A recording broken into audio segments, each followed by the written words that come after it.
Welcome students, आज की class में हमारा विषय रहेगा विद्युत द्विध्रुव।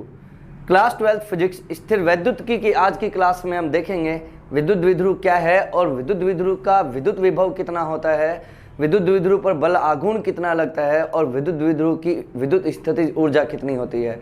आपको इन सारे प्रश्नों के आंसर हमारी क्लास में हम जैसे जैसे आगे बढ़ेंगे वैसे वैसे मिलते चले जाएंगे। ठीक है, हमने लास्ट क्लास में भी विद्युत द्विध्रुव को डिस्कस किया ही है।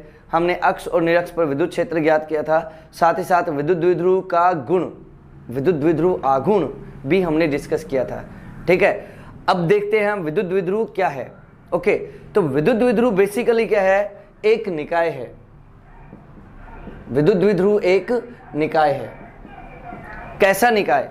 विद्युत द्विध्रुव एक ऐसा निकाय है जिसमें समान किंतु विपरीत आवेश एक दूसरे से अल्प दूरी पर होते हैं। विद्युत द्विध्रुव एक ऐसा निकाय है जिसमें समान किंतु विपरीत आवेश एक दूसरे से अल्प दूरी पर होते हैं। जैसे एक आवेश है प्लस क्यू और दूसरा आवेश है माइनस क्यू, बीच में अल्प दूरी 2a है। तो ये जो निकाय बना, इस निकाय को हम क्या कहेंगे? विद्युत द्विध्रुव कहेंगे। यहाँ पर शर्त क्या है कि 2a बहुत अल्प होना चाहिए।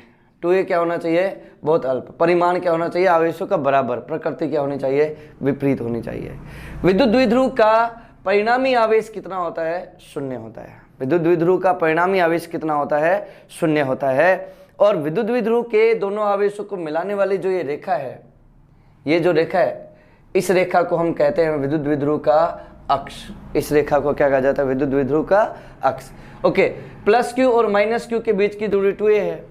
यदि मध्य बिंदु हो O, तो यहाँ से यहाँ तक की दूरी क्या होगी? प्लस क्यू से O की दूरी या माइनस क्यू से O की दूरी a रहेगी। ठीक है, और अक्ष को मध्य बिंदु से गुजरने वाली लाइन यदि लंबवत काटती हो तो इस रेखा को हम क्या कहते हैं? इस रेखा को हम क्या कहते हैं? निरक्ष कहते हैं। ठीक है, ओके। अक्ष और निरक्ष पर, विद्युत द्विध्रुव के अक्ष और निरक्ष पर r दूरी पर, O से r दूरी पर हमने विद्युत क्षेत्र ज्ञात किया था। E अक्ष बराबर मिला था हमें +2kp upon r3 E P vector. Okay, यहाँ पर अक्ष पर विद्युत क्षेत्र होता है P के अनुदिश। P किधर होता है? माइनस क्यू से प्लस क्यू की ओर। P किधर होता है? माइनस क्यू से प्लस क्यू की ओर होता है। मतलब अक्ष पर विद्युत क्षेत्र P के अनुदिश अर्थात विद्युत द्विध्रुव आघूर्ण के अनुदिश होता है। ठीक है, जबकि निरक्ष पर हमने विद्युत क्षेत्र ज्ञात किया था E निरक्ष बराबर, E सदिश निरक्ष बराबर माइनस केपी बटा आर क्यूब। क्या स्पष्ट होता, क्या है यहाँ से कि निरक्ष पर विद्युत क्षेत्र P के विपरीत दिशा में होता है। निरक्ष पर विद्युत क्षेत्र P के विपरीत दिशा में होता है। यदि हम निरक्ष पर बिंदु यहाँ ले या फिर यहाँ ले, ओके, दोनों स्थितियों में विद्युत क्षेत्र P के विपरीत दिशा में होता है। ये सब बातें हम लोग लास्ट क्लास में डिस्कस कर चुके हैं। आज हम ज्ञात करेंगे विद्युत द्विध्रुव के कारण किसी बिंदु r थीटा पर विद्युत क्षेत्र। यहाँ पर r थीटा क्या है? r थीटा उस बिंदु के निर्देशांक है जिस बिंदु पर अपने को विद्युत क्षेत्र ज्ञात करना है। देखो, अक्ष और निरक्ष पर विद्युत क्षेत्र ज्ञात करना आसान है, वो हमने किया है। ओके, अब हम किसी भी आर्बिट्रेरीली चूजन पॉइंट पर, मतलब ऐसे ही चुना गया कोई बिंदु है जिस पर हमें विद्युत क्षेत्र ज्ञात करना है। आप लोग इसे बहुत ध्यान से सुनना, अप्रोच क्या है वो भी समझने की कोशिश करना। तो देखो, हमने एक विद्युत द्विध्रुव बनाया है जिसका माइनस क्यू ये है, प्लस क्यू ये है, बीच में दूरी 2a है और इसका विद्युत द्विध्रुव आघूर्ण माइनस से प्लस की ओर है, P वेक्टर। क्लियर है यहाँ तक की बातें? यहाँ पर r क्या है? जो P बिंदु है उसका स्थिति है O के सापेक्ष, और थीटा क्या है? अक्ष के साथ OP रेखा के द्वारा बनाया गया कोण है। आप देखो, अभी क्या करेंगे हम लोग? इस बिंदु पर विद्युत क्षेत्र ज्ञात करने के लिए हम लोग P वेक्टर को, जो विद्युत द्विध्रुव आघूर्ण है, इसे घटकों में बांटेंगे। हम बांट भी सकते हैं, सही है। तो इधर देखो, इस दिशा में कौन सा घटक आ जाएगा? P cos theta. भौतिक राशि जिस अक्ष के साथ कोण बनाती है उधर cos घटक होता है। और इसके, इस वाली लाइन के लंबवत, इसके लंबवत इधर हो जाएगा ये P sin थीटा। यहाँ आ जाएगा P sin थीटा। सही है। अब आप ये कल्पना करो कि जैसे ये बीच वाला जो विद्युत द्विध्रुव है ना, ये नहीं है, ये दो विद्युत द्विध्रुव बन गए। एक विद्युत द्विध्रुव ये वाला है और एक विद्युत द्विध्रुव ये है। ठीक है, मैं इसको 1 नाम दे देता हूं और इसको 2 नाम दे देता हूं। यदि P इधर है, P cos थीटा इधर है, विद्युत द्विध्रुव आघूर्ण है इधर, इसका मतलब है यहाँ पर इस तरफ कोई माइनस क्यू आवेश रखा होगा, इस तरफ कोई प्लस क्यू आवेश रखा होगा। ओके, ऐसे इधर भी यदि P इधर है इस तरह, इसका मतलब है यहाँ माइनस क्यू आवेश होगा और इस तरफ जाके आगे कहीं प्लस क्यू आवेश होगा। हो सकते हैं ऐसी कल्पना हम कर सकते हैं इसमें, सही है। ओके, तो अब आप देखो P cos थीटा इधर है और P sin थीटा इधर है, ये एक विद्युत द्विध्रुव है और ये दूसरा विद्युत द्विध्रुव है, और विद्युत द्विध्रुव के लिए इस विद्युत द्विध्रुव का विद्युत द्विध्रुव आघूर्ण है P cos थीटा इधर, और इस विद्युत द्विध्रुव का विद्युत द्विध्रुव आघूर्ण है P sin थीटा। क्लियर है यहाँ तक की बातें? देखो अब आप देखें, विद्युत द्विध्रुव 1 के लिए P बिंदु इसके अक्ष पर आ रहा है, ठीक है, और विद्युत द्विध्रुव 2 के लिए P बिंदु इसके निरक्ष पर आ रहा है, सही है। तो हमें पता है अक्ष पर विद्युत क्षेत्र कितना होता है, E बराबर 2kp/r³ होता है, ठीक है। जहां विद्युत द्विध्रुव आघूर्ण P होता है तब तो E1 बराबर 2kp/r³ लेते हैं, लेकिन विद्युत द्विध्रुव 1 के लिए विद्युत द्विध्रुव आघूर्ण कितना है, P cos थीटा है, तो यहां पर मैं लिखूंगा E1 बराबर 2kp cos थीटा आ जाएगा। बस इतना सा करना है, इधर क्या आ जाएगा 2kp cos थीटा आ जाएगा, मतलब विद्युत द्विध्रुव आघूर्ण यहां पर क्या लेंगे, P cos थीटा लेंगे। पहले वाले विद्युत द्विध्रुव के लिए जो हमने पहला घटक बनाया था उसके लिए E1 ये रहेगा। हाँ, आपको पता ही है कि ये P बिंदु इस पहले वाले के अक्ष पर है और अक्ष पर विद्युत क्षेत्र P के अनुदिश होता है। यदि P cos थीटा इधर है तो इसका विद्युत क्षेत्र भी इसी दिशा में होगा, तो E1 की दिशा होगी इस तरफ, सही है। ऐसे ही मैं दूसरे विद्युत द्विध्रुव की बात करता हूँ, तो दूसरे विद्युत द्विध्रुव जैसे ये वाला जो है, इसके लिए P बिंदु इसके निरक्ष पर है और निरक्ष पर विद्युत क्षेत्र का सूत्र होता है kp/r³। लेकिन यहाँ पर विद्युत द्विध्रुव आघूर्ण P नहीं है, बल्कि क्या है, P sin थीटा है, तो यहाँ पर P की जगह में क्या यूज करूंगा, P sin थीटा। ओके, दूरी वही है R है तो r³ भी लिखेंगे। निरक्ष पर विद्युत क्षेत्र की दिशा किधर होती है, निरक्ष पर विद्युत क्षेत्र की दिशा होती है P के विपरीत। तो यदि दूसरे वाले का P इधर है तो विद्युत क्षेत्र किस तरफ होगा, विद्युत क्षेत्र होगा यहाँ पर, विद्युत क्षेत्र होगा इस P के ऑपोजिट। यदि इधर है तो E2 की दिशा इस तरफ होगी। बोलो सही है। आप देख सकते हैं कि E1 और E2 कोण बना रहे हैं एक दूसरे के साथ 90 डिग्री का। तो समांतर चतुर्भुज का नियम कहता है कि परिणामी विद्युत क्षेत्र किधर होगा, परिणामी विद्युत क्षेत्र होगा विकर्ण के अनुदिश। और परिणामी विद्युत क्षेत्र का परिमाण कितना होगा, परिणामी विद्युत क्षेत्र का परिमाण होगा बेटा √E1² प्लस E2²। आपको याद होगा समांतर चतुर्भुज का नियम पढ़ा था आपने, तो a² plus b² plus 2ab cos alpha लेते हैं हम लोग। अल्फा यदि 90 है तो ये वाली पूरी टर्म क्या हो जाएगी, 0 हो जाती है। तो फिर r बराबर क्या आता है, √a² प्लस b²। अब कुछ नहीं करना, अपने को बस E1 E2 के मान रखने हैं यहाँ पर। तो देखो मान रखेंगे तो क्या आ जाएगा, इधर ये आ जाएगा 2kp cos θ/r³ का होल स्क्वायर, सही, और प्लस kp sin θ/r³ का होल स्क्वायर। E1 और E2 का वैल्यू हमने पुट कर दिया, ठीक है। अब आप देखो E बराबर क्या हो जाएगा, √4kp cos θ/r³ का होल स्क्वायर और प्लस kp sin θ/r³ का होल स्क्वायर, सही है। मैं इसको इस तरह से लिख लेता हूँ। देखो अब की बार मैं थोड़ा सा मैथमेटिक्स कर रहा हूँ यहाँ पर, आप देखना, √, ठीक है, k² p²/r³ पर पावर 2 या r के पावर 6 लिख लेते हैं, ठीक है ना, r पर पावर 6 हो जाएगा, ठीक। और अंदर यहाँ पर क्या बचेगा, देखो यहाँ बचेगा ब्रैकेट में 4 cos² θ और प्लस sin² θ। देखो ना यार, k² p²/r के पावर 6 और cos² θ, 4 तो है ही, सही है। 4 कहाँ से आया, 2 का स्क्वायर करेंगे तो 4 ही बनेगा। ऐसे ही k² p²/r के पावर 6 और sin² θ। देखो इसको आगे मैं लिखूँ तो क्या लिख सकता हूँ, देखना, जो स्क्वायर हैं वो रूट से हट जाएंगे तो k और p और r³ बाहर आ जाएंगे बेटा। ओके, अंदर क्या लिख सकता हूँ, 3 cos² θ और प्लस cos² θ और plus sin² sign square theta. ठीक है, इसको मैं एक साथ लिख लेता हूँ क्योंकि इसका वैल्यू हमें पता है कितना होता है, 1 होता है।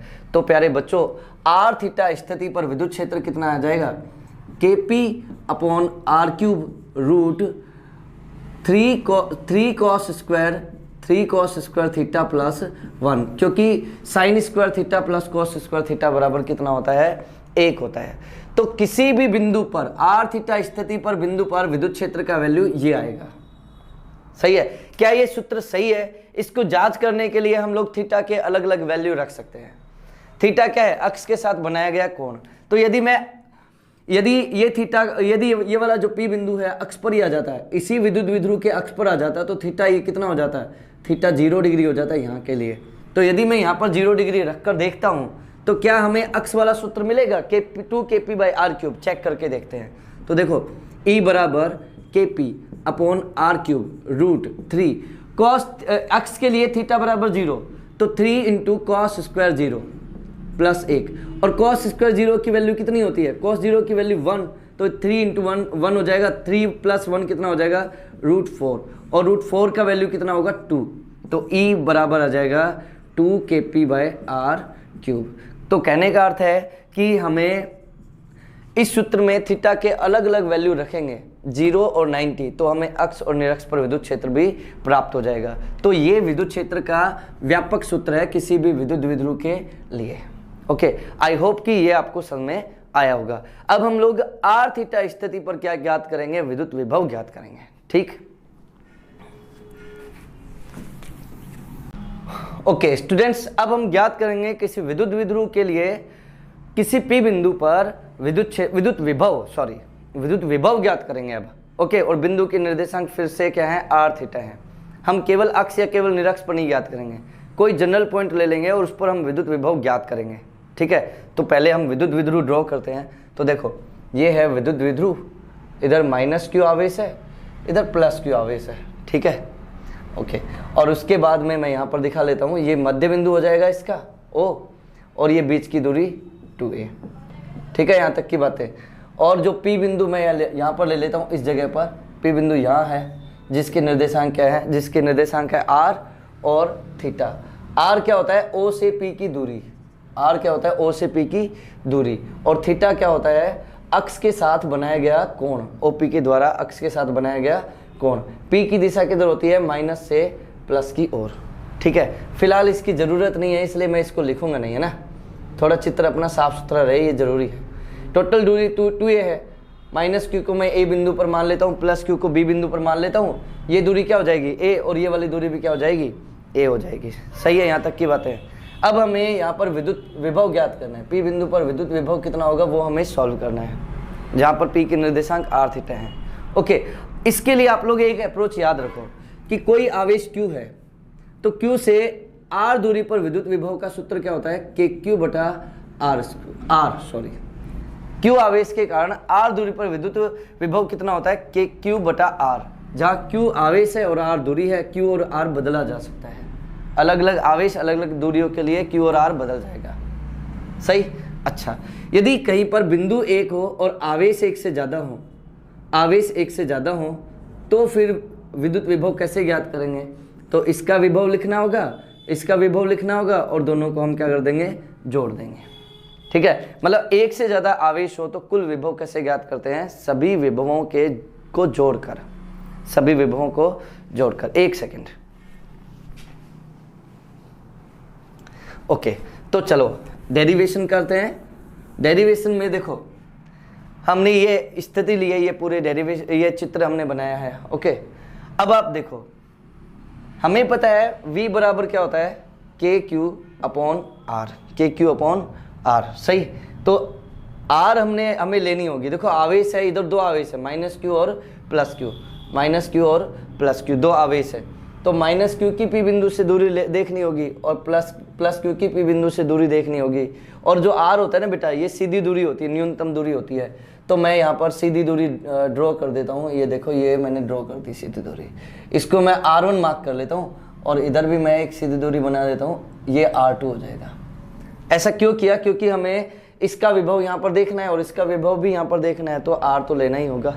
सही, तो देख लो, मैं माइनस क्यू के लिए विद्युत विभव लिख लेता हूँ। तो V1 बराबर क्या आ जाएगा, K, आवेश कौन सा है, माइनस क्यू, और दूरी कितनी है, R1, सही।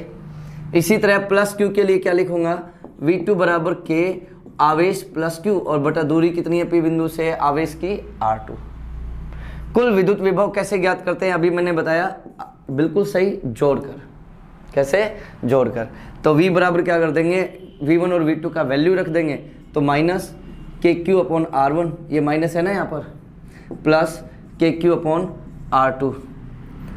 KQ कॉमन आ जाएगा और माइनस को हम पीछे लिखते हैं, प्लस को आगे, तो 1 upon R2 minus 1 upon R1। LCM लेंगे तो ये आ जाएगा KQ into R1 minus R2 upon R1 into R2। बोलो सही। तो ये आ गया समीकरण नंबर 1, लिख लेता हूँ मैं इसको। अच्छा देखो बेटा, अपने को R और थीटा दिया जाएगा, R1 और R2 नहीं दिया जाएगा, तो R1 और R2 हमें ज्ञात करने पड़ेंगे। R1 और R2 ज्ञात करने के लिए हम क्या करेंगे, यहाँ पर थोड़ा सा ज्यामिति का उपयोग करेंगे। ये जो ओपी लाइन है ना, इसको मैं आगे बढ़ाऊंगा। ओपी लाइन को मैंने आगे बढ़ा दिया इस तरह से, ठीक है, ये साफ चित्र बने तो ठीक है, फिर भी ठीक है ना। ओपी लाइन को मैंने आगे बढ़ा दिया। अब क्या करूंगा, देखो मुझे चाहिए R1 R2 का वैल्यू, तो मैं R1 R2 को ओपी रेखा पर जनरेट करूंगा, R1 R2 को ओपी रेखा पर लेकर आऊंगा। तो क्या करना है इसके लिए, देखो ये बड़ी लाइन है और ये छोटी वाली लाइन है, मैं इन दोनों लाइनों को बराबर करना चाहता हूं, तो यहां से क्या डाल दूंगा, एक लंब डाल दूंगा, सही है। तो बस ऐसा ही इधर भी करूंगा, ए बिंदु से एक लंब डाल देता हूं यहां पर, सपोज सी बिंदु पर काट रहा है ये, ठीक है, ये 90 डिग्री पर लंब डाल दिया। ऐसे ही यदि मैं R2 को जनरेट करना चाहता हूं इस पर, तो उसके लिए मैं इधर एक लंब डाल देता हूं। आई होप कि आपने समझी होगी ये बात, ये लंब मैंने डाल दिया। ओके, तो इससे होगा क्या, देखो यदि ये P बिंदु पर जो कोण बन रहा है ना, इन दोनों इस एक तो ये वाले त्रिभुज में और एक ये वाले त्रिभुज में, इन दोनों में ये जो कोण बन रहा है ना, इसको यदि मैं बहुत छोटा मान लूँ, इसको मैं बहुत छोटा मान लूँ, कोण P को यदि मैं अल्प मान लूँ, P को बहुत ज़्यादा अल्प मान लूँ, तो ये जो त्रिभुज मिला है APC, जिसमें ये कोण 90 डिग्री है, इसको मैं क्या मान लूँगा, एक समद्विबाहु त्रिभुज। तो इस प्रकार ड्रॉ करने पर हमें दो समद्विबाहु त्रिभुज मिले हैं, त्रिभुज APC और त्रिभुज BPD। ओके, डी बिंदु ये रहा, आप देखना, देख लो एक बार, त्रिभुज APC, आंखें जाने दो अपनी, APC और BPD, ठीक है। अब अपने को दोनों त्रिभुजों को लेना है और वहां से हमें R1 R2 निकालना है। तो पहले मैं त्रिभुज APC को ले रहा हूं। त्रिभुज APC में आपको पता है ये समद्विबाहु त्रिभुज है, तो AP ये वाली भुजा और ये वाली भुजा बराबर होगी, तो AP बराबर PC, AP बराबर PC। AP कितना है, हमने लिखा हुआ है R1, AP कितना है, R1 है, और PC की जगह मैं क्या लिख सकता हूं, तो देखो PC यहां से यहां तक है, सही है बेटा। तो ये OP और ये OC, OP और OC को मिला देंगे तो PC मिलेगा, सही है। तो मैं इसको लिख सकता हूं OP प्लस OC, तो R1 बराबर आ जाएगा, OP की वैल्यू कितनी है, as defined earlier R, okay, और प्लस OC। अब देखो इधर से अपने को OC निकालना होगा, तो OC के लिए मैं देखो ये वाला त्रिभुज ले रहा हूँ AOC, कौन सा त्रिभुज ले रहा हूँ, AOC, ये कोण थीटा है तो ये भी थीटा ही होगा। अच्छा, त्रिभुज AOC में मैंने क्या लिया है, cos थीटा लिया है, ओके। cos थीटा ही क्यों ले रहा हूँ, क्योंकि इसी से मेरा उद्देश्य पूरा होगा। थीटा के सामने लंब और ये आधार चाहिए, कर्ण मुझे पता है A, तो आधार और कर्ण तो कोस में ही आता है, तो cos थीटा बराबर आधार क्या है यहाँ पर OC, और कर्ण कितना है AO, कर्ण कितना है AO, तो OC बटा AO का वैल्यू क्या है, स्मॉल a, तो OC यहाँ से हो जाएगा A cos थीटा। तो यहाँ से R1 बराबर आ जाएगा R प्लस A cos थीटा, सही है। समीकरण नंबर 2 मार्क कर लेता हूँ इसको। ऐसे ही मैं निकाल लेता हूँ त्रिभुज BPD। त्रिभुज BPD में फिर से आप देखो, वो देख रहे हैं आप लोग, BPD, ये वाला त्रिभुज, इसमें हम देखेंगे तो BP बराबर है PD के, समद्विबाहु त्रिभुज है भाई। हमने इस प्रकार से ड्रॉ करा है लाइनों को कि हमें समद्विबाहु त्रिभुज प्राप्त हो, सही है। तो बीपी बराबर पीडी, बीपी कितना है R2 है, और पीडी को मैं क्या लिख सकता हूँ, पीडी को लिखा जा सकता है ओपी माइनस ओडी। आप लोग देखो ना यार, ओपी यहाँ से और पी बिंदु की दूरी, सही है, और इसमें से यदि ओडी को माइनस कर दूंगा, इतनी दूरी को माइनस कर दूंगा तो क्या पीडी तो बचेगा, सही है। तो इधर R2 बराबर ओपी की वैल्यू क्या है R माइनस ओडी, फिर से अपने को ओडी निकालना पड़ेगा। तो त्रिभुज बीपीडी में, त्रिभुज बीपीडी में cos थीटा फिर से लूंगा बीपीडी में, ओके बीपीडी नहीं सॉरी बीओडी में, सॉरी बेटा हमें कौन सा त्रिभुज लेना, बीओडी लेना है, बीओडी। देखो अभी तो बीपीडी लिया है, कॉस्ट मतलब यहाँ पर ओडी का मान ज्ञात करने के लिए मैंने बीओडी त्रिभुज लिया है, क्लियर है ना, आई होप कि समझ में आई है बात। तो cos थीटा बराबर आधार बटा कर्ण होगा, आधार फिर से वही हो जाएगा ओडी, और कर्ण क्या हो जाएगा, कर्ण हो जाएगा ओबी, ओडी बटा ओबी का वैल्यू भी ए है क्योंकि ओ मध्य बिंदु है, सही कि नहीं। तो यहाँ से ओडी बराबर आ जाएगा ए cos थीटा, तो यहाँ से R2 बराबर R minus a cos theta आ जाएगा, समीकरण नंबर 3, ठीक है। तो हमसे R1 R2 मिल गया, ये R1 R2 का वैल्यू इधर रख देंगे तो हमें फाइनली वैल्यू प्राप्त हो जाएगी। तो हम पहले क्या करेंगे, R1 R2 का वैल्यू नहीं रखेंगे, R1 माइनस R2 निकाल लेते हैं, R1 इंटू R2 निकाल लेते हैं, फिर बाद में मान रख देंगे एक साथ, सही है। तो उसके लिए मुझे क्या करना होगा, पहले मैं R1 माइनस R2 निकाल लेता हूँ, R1 माइनस R2। तो R1 कितना है R प्लस ए cos थीटा, और माइनस R2 लिखना है ना, तो R minus a cos theta. आपको पता ही है ये माइनस इधर मल्टीप्लाई होगा तो R माइनस का हो जाएगा और ए cos थीटा प्लस का, R से R क्या हो जाएगा कैंसिल। तो R1 माइनस R2 बराबर क्या आ जाएगा 2a cos थीटा, ए cos थीटा और ए cos थीटा कितना हो जाएगा बेटा 2a cos थीटा। ये समय का नंबर मार्क कर लेता हूँ 4। R1 माइनस R2 निकाल लिया, अब मुझे क्या चाहिए उस सूत्र में रखने के लिए, R1 इंटू R2 रखना है, सही है। R1 इंटू R2 निकालना है तो ऑब्वियस सी बात है, R1 कितना है R प्लस ए cos थीटा, और R2 कितना है R माइनस ए cos थीटा, सही है। अपने को पता है a plus b into a minus b बराबर क्या होता है बेटा, बिल्कुल सही, a square minus b square, सही। तो यहाँ से R1 इंटू R2 आ जाएगा, R1 इंटू R2 आ जाएगा R स्क्वायर माइनस ए स्क्वायर cos स्क्वायर थीटा, ये समीकरण नंबर 5। R1 इंटू R2 भी आ गया यहाँ से, परंतु हमें यहाँ पर एक अप्रोक्सीमेशन लेना है कि यदि R बहुत बड़ा हो a से तो ए स्क्वायर को क्या मान लेंगे, ए स्क्वायर को क्या मान लेंगे, नैगण्य मान लेंगे, नैगण्य मानते हैं। तो R1 इंटू R2 बराबर क्या आ जाएगा R स्क्वायर ही आ जाएगा, समीकरण नंबर 6, R स्क्वायर ही आ गया, ठीक है। अब हम लोग R1 माइनस R2 और R1 इंटू R2 का मान समीकरण 1 में रखेंगे तो हमें विद्युत विभव का मान प्राप्त हो जाएगा। तो देखो V बराबर के क्यू, V बराबर के क्यू, R1 माइनस R2 का वैल्यू समीकरण ये देखो 4 को देखो, R1 minus R2 2a cos theta, तो 2a cos theta upon R1 into R2 समीकरण 6 देखो R स्क्वायर, सही है।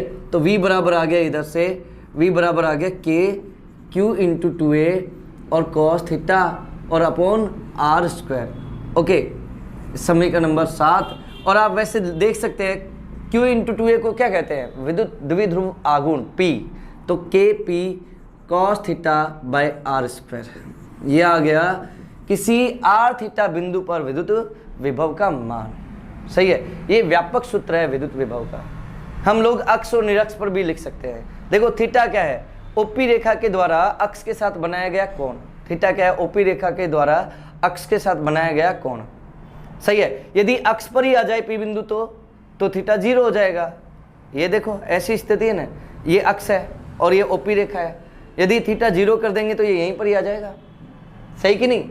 तो यहाँ पर अक्ष की बात करता हूँ तो अक्ष पर थीटा 0 हो जाएगा और cos 0 की वैल्यू कितनी होती है 1 होती है, cos 0 की वैल्यू कितनी होती है 1 होती है, ओके। तो v बराबर, और ये मैक्सिमम भी होती है cos की वैल्यू, तो v अक्ष बराबर आ जाएगा आपके पास के पी बटा R स्क्वायर, और ये मैक्सिमम भी है बेटा, किसी भी विद्युत द्विध्रुव के लिए उसके अक्ष पर विद्युत विभव सर्वाधिक होता है, अधिकतम होता है।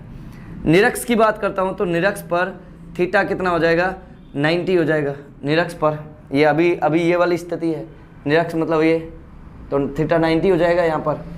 थीटा 90 होगा और cos 90 की वैल्यू कितनी होती है 0। तो v निरक्ष कितना होता है बच्चों, v निरक्ष होता है 0।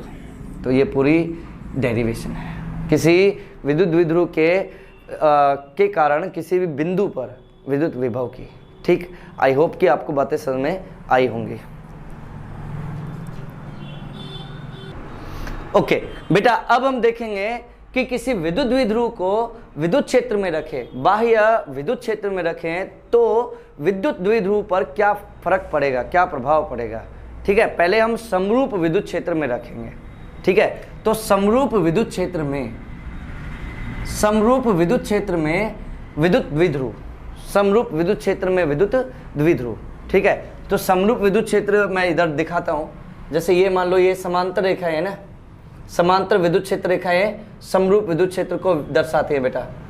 ये मैंने समरूप विद्युत क्षेत्र बनाया। ठीक है, समरूप विद्युत क्षेत्र में मैंने किसी विद्युत द्विध्रुव को ऐसे रख दिया। ये मैं मान लेता हूं इधर है प्लस क्यू आवेश और यहाँ है माइनस क्यू आवेश। ये ए बिंदु ले लेता हूँ, ये बी बिंदु ले लेता हूँ। क्लियर है यहाँ तक की बातें? ओके, अब आप देखो, हमें पता है प्लस क्यू आवेश पर विद्युत क्षेत्र में बल लगेगा। किसी भी आवेश पर विद्युत क्षेत्र में बल लगता ही है, तो प्लस आवेश पर बल लगता है विद्युत क्षेत्र की दिशा में। प्लस आवेश पर किधर बल लगता है, विद्युत क्षेत्र की दिशा में। और कितना बल लगता है, Q इंटू ई। तो इस प्लस आवेश पर विद्युत क्षेत्र की दिशा में बल लगेगा QE। सही है। और माइनस आवेश पर विद्युत क्षेत्र में कितना बल लगेगा, QE ही लगेगा यदि माइनस क्यू आवेश है तो।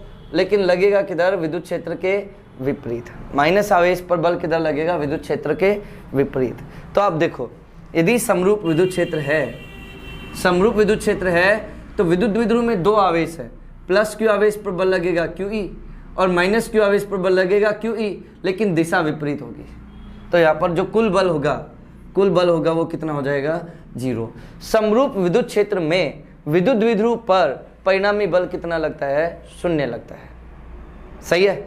अच्छा, यदि किसी भी पिंड पर बल 0 होता है तो उसका संवेग, कौन सा संवेग, रेखीय संवेग क्या रहता है, नियत रहता है। रेखीय संवेग क्या रहता है, नियत रहता है। तो विद्युत द्विध्रुव में समरूप विद्युत क्षेत्र में विद्युत द्विध्रुव को रखेंगे तो उस पर परिणामी बल 0 लगेगा और उसका रेखीय संवेग नियत रहेगा। और इस अवस्था को हम कहते हैं रेखीय संतुलन की अवस्था। क्या कहते हैं इसे, रेखीय संतुलन की अवस्था।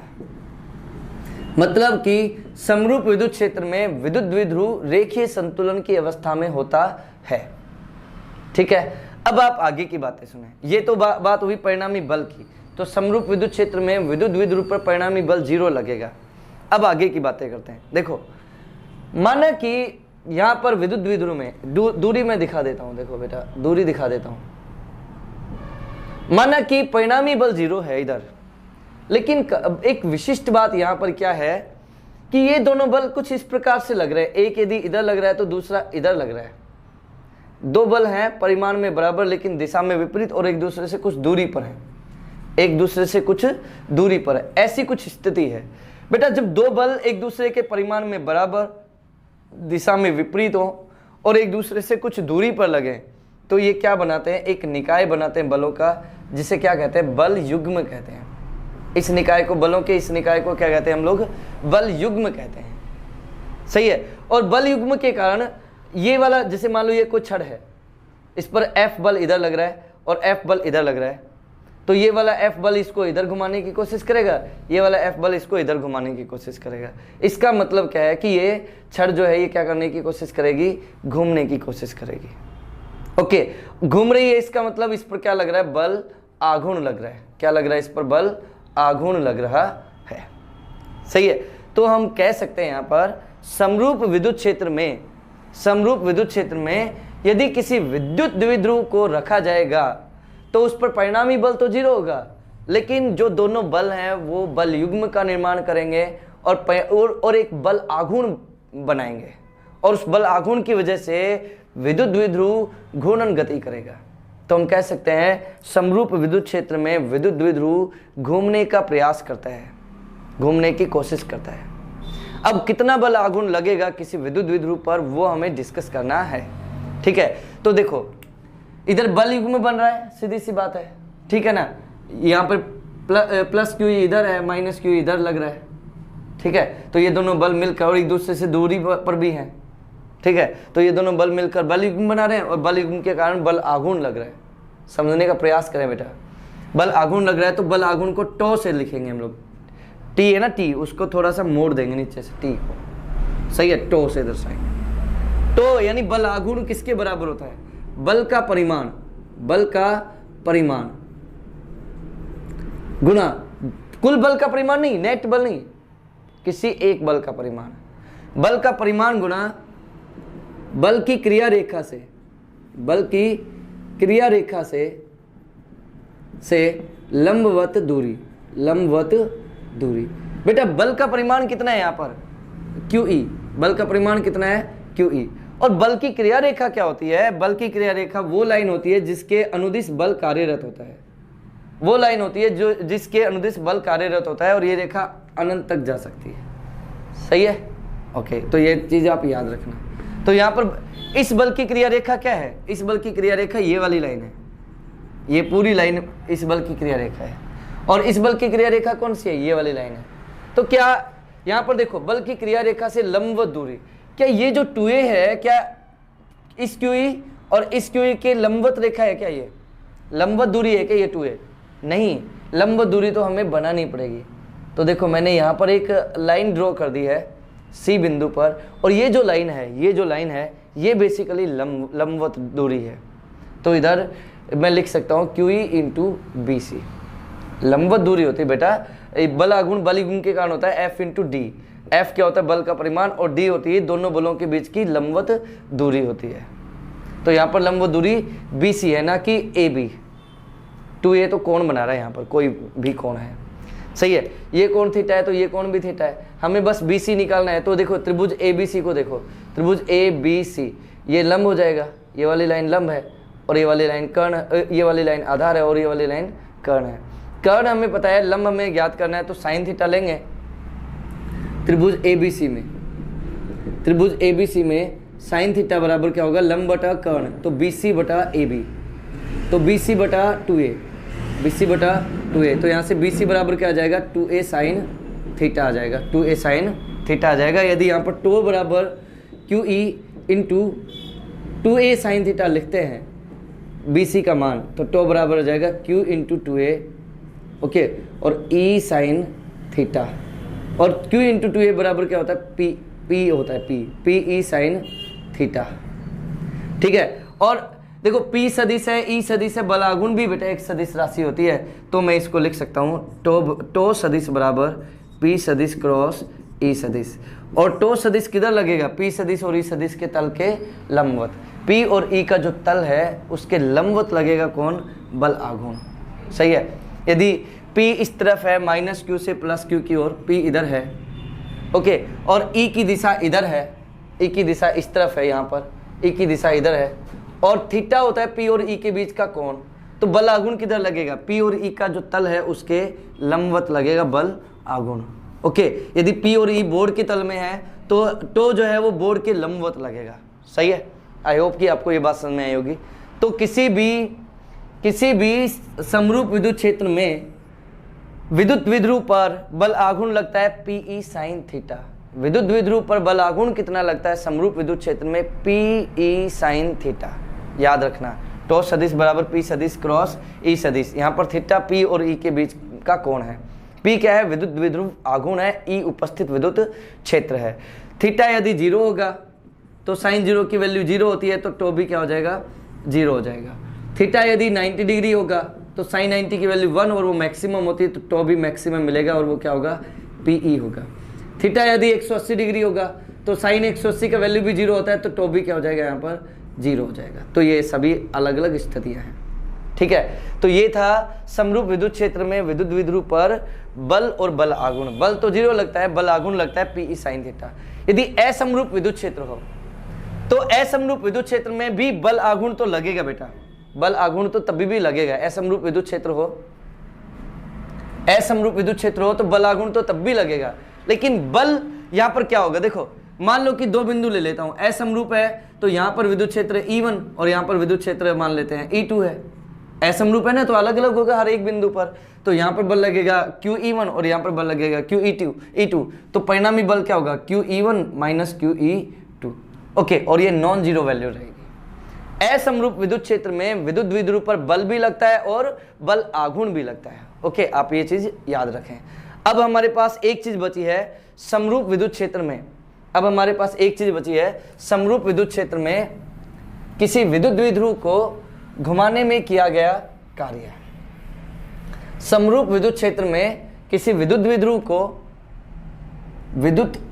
को घुमाने में किया गया कार्य, घुमाने में किया गया,